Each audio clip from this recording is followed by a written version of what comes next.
I'm very happy that we now have this law that clears the names of our national heroes and other freedom fighters. The law helps to bring closure to a painful chapter in history by recognizing our heroes and freedom fighters for who they really were. We have set the record straight.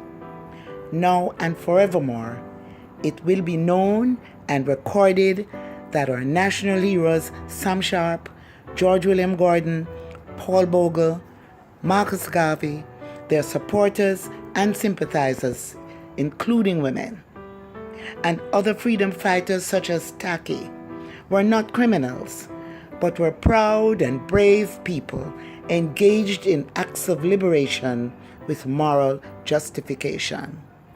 With this law, Jamaica has completed a long walk to justice for its ancestors.